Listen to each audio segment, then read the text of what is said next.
Assalamualaikum warahmatullahi wabarakatuh. Selamat sore, semoga dalam keadaan sehat walafiat. Yang terhormat Bapak Catur Nugroho selaku dosen mata kuliah Deep Learning dan rekan-rekan mahasiswa.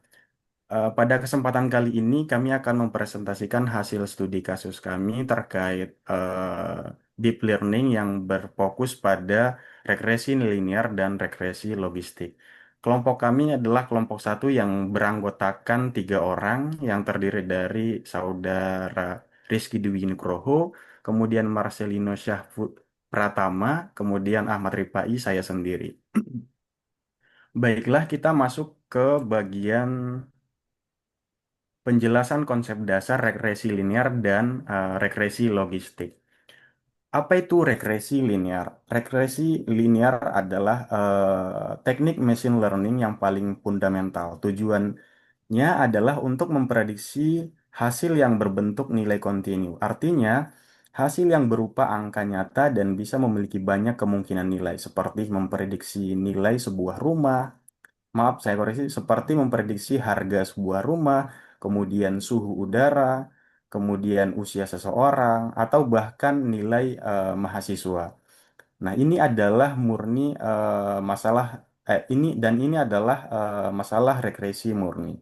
Kemudian menggunakan persamaan garis lurus Y sama dengan A ditambah BX. Untuk melakukan prediksi ini, regresi linear menggunakan konsep matematika yang sangat sederhana, yaitu persamaan garis lurus. Garis lurus ini adalah model yang akan kita gunakan.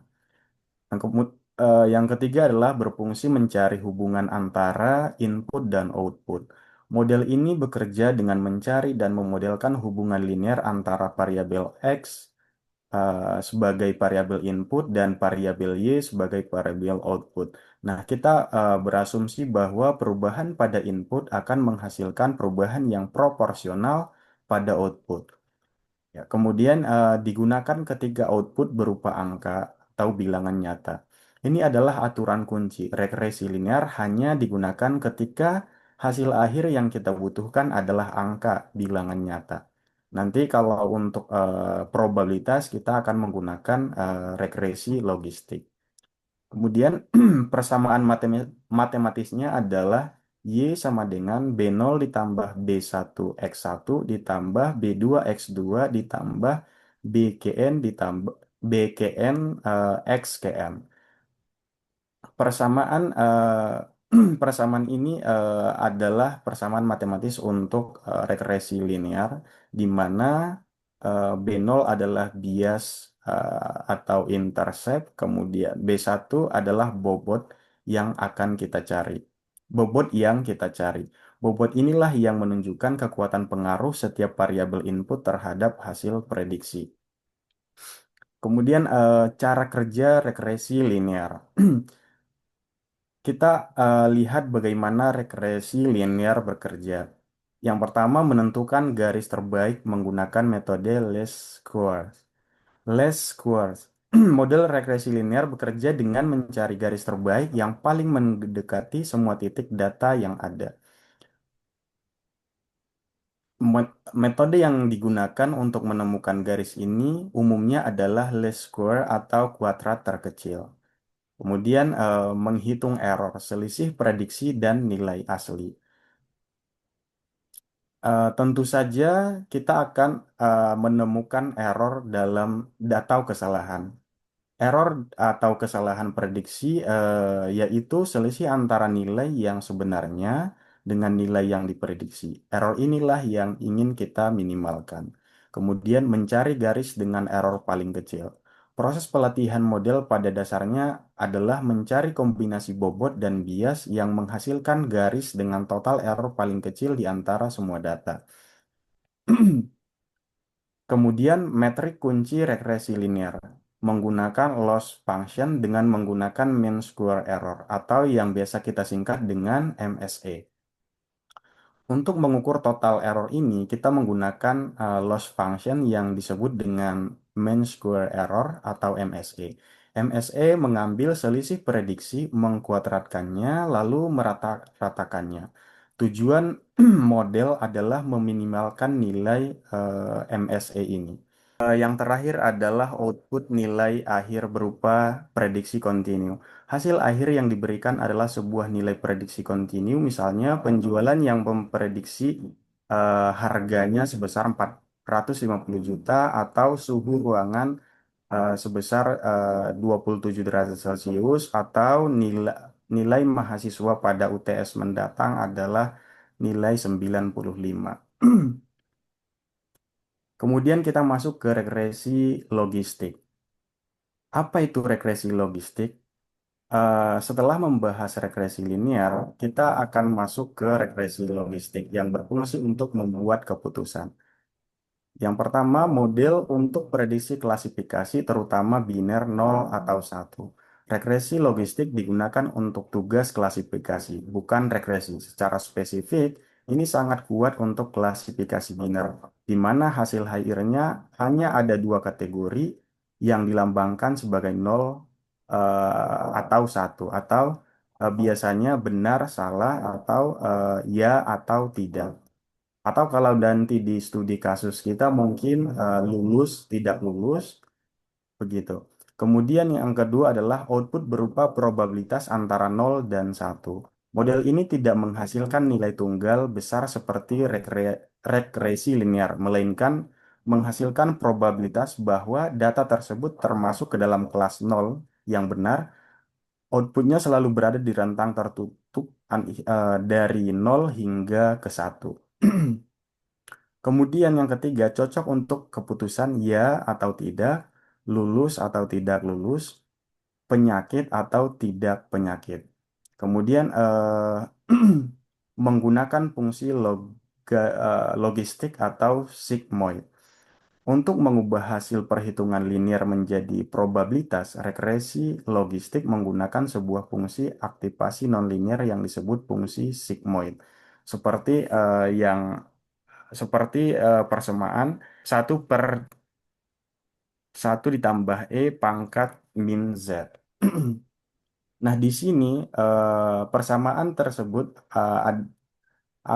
adalah perhitungan linear yang berfungsi untuk memeras squash menjadi kurva berbentuk X yang pada akhirnya nanti menjamin outputnya hanya di antara 0 dan 1.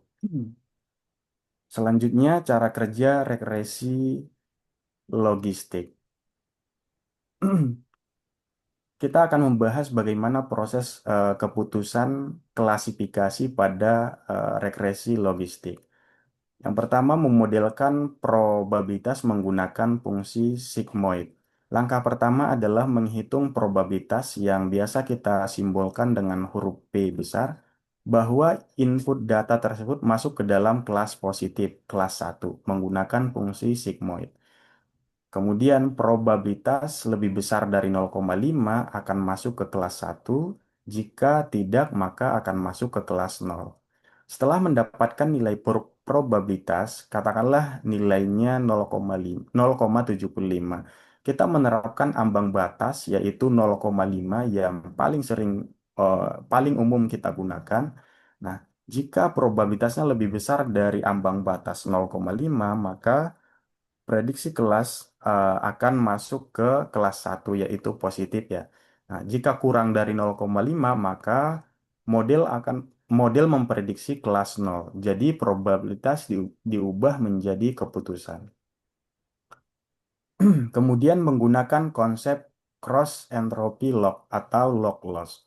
Untuk mengukur error model dalam klasifikasi, kita menggunakan loss function yang disebut cross entropy loss atau log loss. Loss function ini sangat efektif karena akan memberikan hukuman besar jika model memprediksi probabilitas yang salah dengan keyakinan tinggi.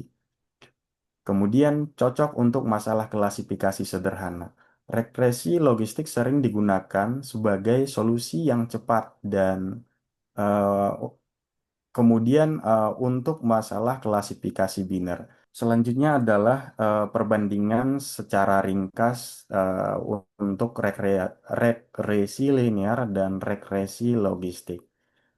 Sebagai penutup pada bagian konsep dan pengertian regresi linear dan regresi logistik, Berikut adalah ringkas perbandingan antara kedua model tersebut. Nah, pada bagian regresi linear, untuk output itu berupa angka kontinu, sedangkan untuk regresi logistik outputnya berupa probabilitas atau kategori. Jadi probabilitasnya ya atau tidak, normal, tidak normal, lulus atau tidak lulus. Kemudian pada bagian linearnya, regresi linear ini garis lurus, sedangkan untuk regresi logistik kurva sigmoid yang nanti berbentuk S. Kemudian untuk tujuannya untuk regresi linear untuk memprediksi nilai, sedangkan tujuan untuk regresi logistik adalah untuk keputusan kelas.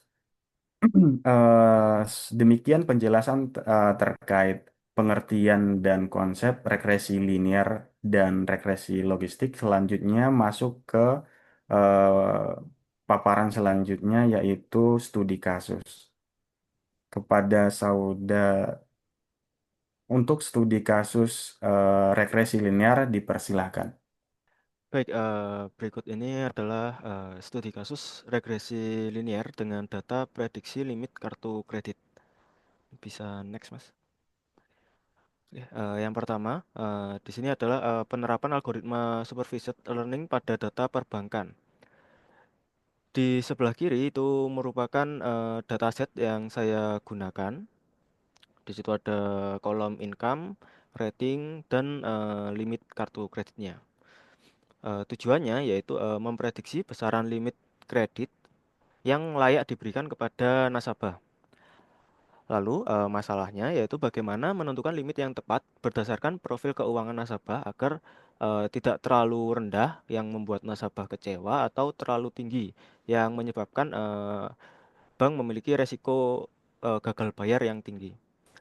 Lalu untuk pendekatannya ini menggunakan regresi linear berganda atau multiple linear regression karena melibatkan lebih dari satu variabel input. Next. Selanjutnya, persamaan regresi linear berganda. Rumus umumnya yaitu Y topi sama dengan B plus W1 dikali X1 ditambah W2 dikali X2. Y topi itu adalah nilai prediksi limit, lalu B itu adalah bias atau konstanta dasar, lalu W1 dan W2 itu adalah bobot atau weight pengaruh masing-masing fitur. Lalu X1 dan X2 itu adalah data nasabah atau income dan rating. Lanjut. Baik, ini adalah hasil trainingnya, yaitu setelah data tersebut tadi dilatih dengan algoritma OLS, didapatkan parameter model terbaik sebagai berikut. Biasnya atau B itu adalah minus 500 dan bobot income atau W1 W2 W1 adalah 0,5 dan bobot ratingnya atau W2 itu adalah 14,5. Interpretasi hasil yaitu berdasarkan hasil di atas, rating memiliki bobot lebih besar atau 14,5 dibandingkan income yang hanya 0,5. Artinya, skor kredit lebih mempengaruhi besaran limit dibandingkan besaran income dari nasabahnya. Lanjut. Selanjutnya, setelah menemukan rumusnya yang tadi, maka kita bisa coba menerapkan pada data yang pertama, yaitu datanya income-nya 14.891 dan ratingnya itu ada 283. Limit aktualnya di situ adalah 3.606. Berikut perhitungannya yaitu minus 500 ditambah 0,5 dikali 14.891 ditambah 14,5 dikali 283, di mana 14.891 itu adalah income-nya dan 283 itu adalah ratingnya. Hasilnya yaitu 3.610,9 atau 3.611. Nah, dari hasil tersebut, dari Jika dibandingkan dengan limit aktualnya, itu hanya selisih 5 poin. Lanjut. Nah, berikut ini adalah grafik hubungan rating versus limit. Jika divisualisasikan, hasilnya akan terlihat seperti ini grafiknya. Titik-titik biru adalah data nasabah dan garis merah adalah prediksi model. Terlihat pola linear positif yang jelas. Semakin tinggi rating ke kanan, maka semakin tinggi juga limit yang didapatkan ke atas. Titik-titik data terkumpul rapi di sekitar garis linear. Baik, untuk yang studi kasus regresi logistik akan dilanjutkan oleh Mas Rizky Dwi. Terima kasih Mas Dino untuk berikutnya yakni terkait dengan studi kasus regresi logistik. Di sini kami mengambil prediksi kelulusan siswa sebagai contoh studi kasus. Next, Mas. Nah, karena outputnya di sini itu antara 0 dan 1, maka eh, studi kasus regresi logistik yang cocok yaitu menggunakan binary classification. Berikut ini adalah di samping kiri adalah dataset siswa. Dia ada nama siswa dengan jam belajar, kemudian status kelulusan.